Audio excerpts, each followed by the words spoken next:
Welcome to our channel. Today we how to fix website analytics with Kissmetrics. Quick tutorial step by step clearly. Start by logging into your Kissmetrics account. Navigate to the dashboard to access your main analytics overview. Identify the website you want to analyze. Click on the Properties tab to find your website's settings. Verify that the tracking code is correctly installed on your website. If you haven't installed the code, copy the provided snippet. Paste the tracking code into the header section of your website. Ensure that the code is implemented on all relevant pages. Return to your Kissmetrics dashboard to check if data is being collected. Look for the real-time data section to see active users. If data is not appearing, double-check the tracking code. Verify that your website's privacy settings allow for tracking. Adjust your tracking settings if needed to ensure accurate data collection. Use the segments feature to analyze specific user behavior. Create custom reports for deeper insights into user interactions. Check for any filters that may impact the data being displayed.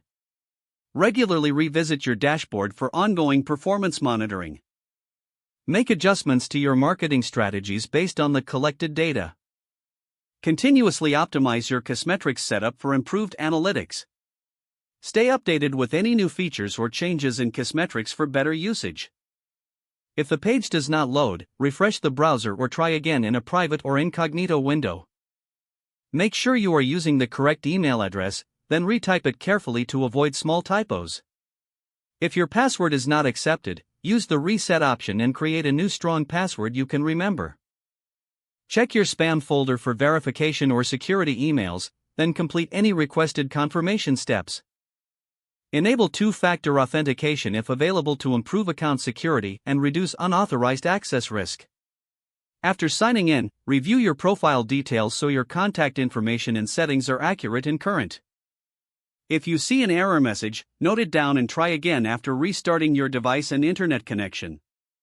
Log out when you finish, especially on shared devices, to keep your account and payment information secure. Don't forget to like this video and subscribe to our channel for more step-by-step tech guides.